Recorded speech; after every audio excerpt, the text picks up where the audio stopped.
ఆధ్యాత్మిక క్షేత్రమైన తిరుపతి అభివృద్ధిలో స్థానికులు భాగస్వామ్యం అయితే నగరం సర్వతోముఖ అభివృద్ధిని సాధిస్తుందని కార్పొరేషన్ ఇన్ఛార్జి కమిషనర్ శారదాదేవి తెలిపారు. నగరంలో ఆధ్యాత్మికత ఉట్టిపడేలా చర్యలు చేపడుతున్నామన్నారు. ఫ్లెక్సింగ్ విశ్వ సంస్కృతికి చెక్ పెట్టేలా జరిమానాలు విధిస్తున్నట్లుగా చెప్పారు. అదేవిధంగా ప్లాస్టిక్ నియంత్రణతో పాటుగా పారిశుద్ధ్యానికి అధిక ప్రాధాన్యత కల్పిస్తామంటున్న ఇన్ఛార్జి కమిషనర్ శారదాదేవితోటి మా ప్రతినిధి Narayana Reddy face to face. దేశంలో వేగంగా అభివృద్ధి చెందుతున్న నగరాల్లో తిరుపతి నగరం ఒకటి. స్మార్ట్ సిటీ నిధులతో ఇప్పటికే తిరుపతి నగరం అత్యంత వైభవంగా రూపాంతరం చెందుతుంది. 2007లో కార్పొరేషన్గా రూపాంతరం చెందిన తిరుపతి నగరం త్వరలో కూడా గ్రేటర్ దిశగా కూడా అడుగులు వేస్తుంది. ఇదే అంశాలకు సంబంధించి మనతో మాట్లాడడానికి తిరుపతి ఇన్ఛార్జ్ కమిషనర్ శారదాదేవి మనతో ఉన్నారు. ఆమెను అడిగి తెలుసుకున్నాం. మేడం చెప్పండి, తిరుపతి ఒక ఆధ్యాత్మిక క్షేత్రం. ఈ యొక్క క్షేత్రంలో పారిశుద్ధ్యానికి అత్యంత ప్రాధాన్యత ఇవ్వాల్సిన అవసరం ఉంది. అందుకు ఎలాంటి చర్యలు చేపట్టబోతున్నాయి?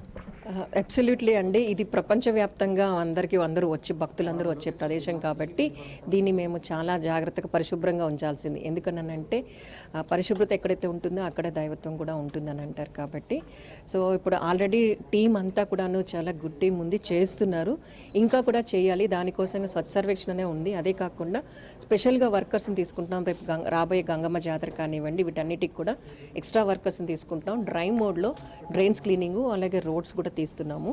సో ఇంకా మనం స్పెషల్ డ్రైవ్స్ ఇనిషియేటివ్స్ కింద కూడాను మనము వెహికల్స్ డ్రై వేస్ట్ ఇలాంటి కంపారిజన్స్ అంటే సపరేషన్ ఎలా చేయటం ఇలా అంతా కూడా సాలిడ్ వేస్ట్ మేనేజ్మెంట్ రూల్స్ ప్రకారం చేసుకున్నాం. తూకి వర్కర్లో మనకి ప్లాన్స్ ఉన్నాయి. సో వర్కర్స్తో చేస్తున్నాము, మెకానికల్గా చేస్తున్నాము, మాన్యువల్గా కూడా చేస్తున్నాము. పబ్లిక్ కూడా చేయాలి. ప్లాస్టిక్ అయితే ఇక్కడ నిషేధించాం, పైన కొండ మీద ఎలాగైతే చేసాం. కానీ ఇక్కడ అంతా కూడా రోడ్ల మీద వచ్చిన వాళ్ళు తాగేసి అలా వేసేస్తున్నారు బాటిల్స్. ఎండకు కావచ్చు లేకపోతే అలవాట్లో కావచ్చు. అది కూడా టైం టు టైం లిఫ్ట్ చేసేటట్టుగా కూడా ఒక స్పెషల్ టీమ్ని లిటరింగ్ టీమ్ అని చెప్పేసి పెడతాము.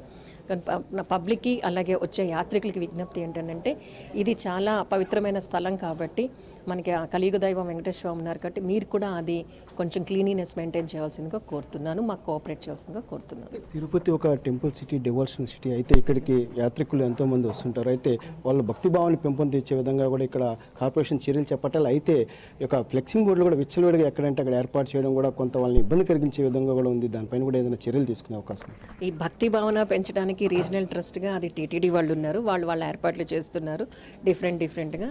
కానీ మేమేంటంటే ఈ టీటీడీ మీరు చెప్తున్నట్టుగా అన్ఆథరైజ్డ్ ఏవైతే హోర్డింగ్స్ కానివ్వండి, ఫ్లెక్సీలు అవి ఉన్నాయో ఆ ఫ్లెక్సీస్ వాళ్ళ అందరికీ చెప్తున్నాము. There is a special encroachment removal team అనమాట. దానికి వెహికల్ ఉంది, వాళ్ళతో తీస్తున్నారు. కానీ అది సరిపడట్లేదు మా శక్తి. ఎందుకంటే పబ్లిక్లో అదొక గ్రాండియోసిటీ అంటే ఏంటి, లేని దానికి కూడా తెచ్చుకొని ఖర్చును మించి పెట్టుకొని రిటైర్మెంట్ ఫంక్షన్స్ అని కానివ్వండి, బర్త్డే ఫంక్షన్స్ అని కానివ్వండి చాలా బోస్టింగ్గా పెద్దగా పెట్టుకుంటున్నారు అనమాట. సో దీనివల్ల ఏమవుతుంది, వాళ్ళు పెట్టుకుంటున్నారే కానీ అంత పెద్ద పెట్టడం మూలంగా రాత్రుళ్ళు టూ వీలర్స్ కానీ ఆటోలు కానీ తిరిగేటప్పుడు వాటికి తగిలి అవి టర్న్ అయిపోయి యాక్సిడెంట్లు అయ్యే అవకాశాలు ఉంటున్నాయి. సో ఇట్లాంటివన్నీ కంట్రోల్ చేయడానికి ఏంటంటే వాళ్ళని తీయించేస్తాం ఇమ్మీడియట్గా. 1 డే కంటే మ్యాక్సిమం ఉంచట్లేదు. శ్రద్ధాంజలులు బర్త్డేలు మాత్రము సెంట్రల్ మీడియన్స్ మీద మెయిన్ లొకేషన్స్లో పెట్టడానికి లేదు. చిన్నవి ఏదైనా ఉంటే పెట్టుకోండి. ఆ తర్వాత ఫైన్స్ మేము హెవీ టు హెవీ ఫైన్స్ ఎవరైతే పెడతారో వాళ్ళకి వేస్తాము. అలాగే ఈ ఫ్లెక్సీ ప్రింటర్స్ వాళ్ళు కనుక రెస్పాండ్ అవ్వకపోతే ఫ్లెక్సీ వాళ్ళు ఎవరైతే ప్రింట్ చేస్తున్నారో ఆ ఫ్లెక్సీ ప్రింటర్స్ దగ్గర నుంచి వసూలు చేస్తామని చెప్పేసి మేము డిసైడ్ చేసుకున్నాం. అంటే రాష్ట్ర ప్రభుత్వం ప్రతిష్టాత్మకంగా చేపట్టిన ఏదైతే జనగణన ఉందో అంటే సెన్సస్, దానికి సంబంధించి ఎంతవరకు వచ్చింది మేడం? ఎంతవరకు ప్రజల్లో కూడా ఈ అవగాహన తీసుకెళ్తుంది? ప్రజలకు అవగాహన కల్పించడానికైతే మేము ఒక వెహికల్ పెట్టాము. వెహికల్ స్పెషల్ ఎల్ఈడి వెహికల్ అనమాట. అది మెయిన్ పెద్ద వెహికల్. అది వీడియోస్ ప్లే చేస్తూ తిరుగుతుంది. అది ఐఈసీ క్యాంపెయినింగ్ కోసం వాడుతున్నాము. అలాగే హోర్డింగ్స్ పెట్టాము. అలాగే మీడియా మిత్రుల ద్వారా కూడా అడుగుతున్నాము. ఇంకా కూడా మేము సోషల్ మీడియా హ్యాండ్లర్స్లో వాటిల్లో కూడా పెట్టడం జరిగింది.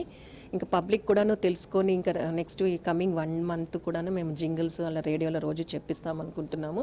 తిరుపతి నగరాభివృద్ధికి కార్పొరేషన్ అన్ని రకాల చర్యలు చేపడుతుందని, అదే సమయంలో ప్రజలు కూడా అధికారులకు సహకరించి పూర్తి స్థాయిలో కూడా సహకరిస్తే కూడా ఈ యొక్క తిరుపతి నగరాన్ని ఒక సుందర నగరంగా తీర్చిదిద్దడానికి అవకాశం ఉంటుందని చెప్పి కూడా చెప్తున్నారు. అదేవిధంగా ఏదైతే పారిశుద్ధ్య సమస్యలు లేకుండా కూడా ప్రజలు కూడా పూర్తిగా సహకరించాలని చెప్పి కూడా ఇన్ఛార్జ్ కమిషనర్ శారదాదేవి కోరడం జరిగింది. కెమెరామెన్ రమణతో నారాయణ రాజు.